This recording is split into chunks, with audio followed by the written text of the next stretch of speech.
the Levitical priests, indeed the whole tribe of Levi, are to have no allotment or inheritance with Israel. They shall live on the food offerings presented to the Lord, for that is their inheritance. They shall have no inheritance among their fellow Israelites. The Lord is their inheritance, as he promised them. This is the share due the priest from the people who sacrifice a bull or a sheep, the shoulder, the jowls, and the internal organs. You are to give them the first fruits of your grain, new wine and olive oil, and the first wool from the shearing of your sheep. For the Lord your God has chosen them and their descendants out of all your tribes to stand and minister in the Lord's name always.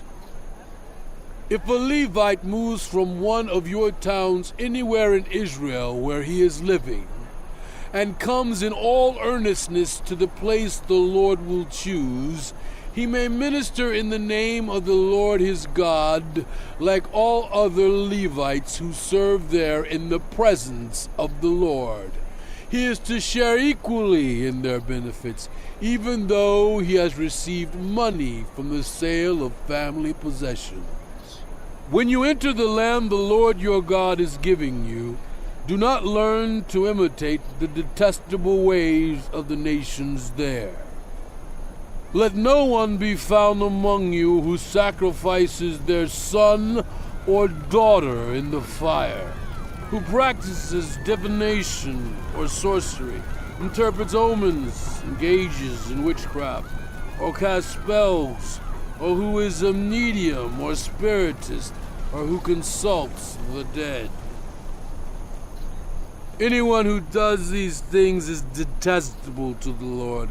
And because of these detestable practices, the Lord your God will drive out those nations before you. You must be blameless before the Lord your God.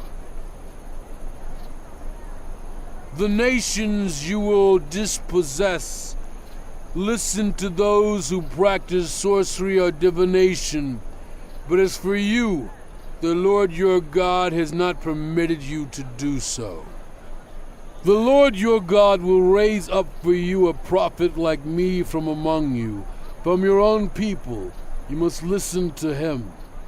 For this is what you asked of the Lord your God at Horeb, on the day of the assembly, when you said, "Let us not hear the voice of the Lord our God, nor see this great fire anymore, or we will die."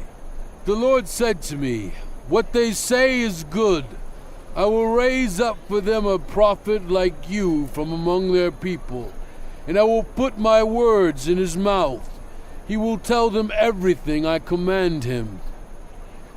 I myself will call to account anyone who does not listen to my words, that the prophet speaks in my name. But a prophet who presumes to speak in my name anything I have not commanded, or a prophet who speaks in the name of other gods, is to be put to death. You may say to yourselves, how can we know when a message has not been spoken by the Lord? If what a prophet proclaims in the name of the Lord does not take place or come true, that is a message the Lord has not spoken. That prophet has spoken presumptuously. No one should be alarmed.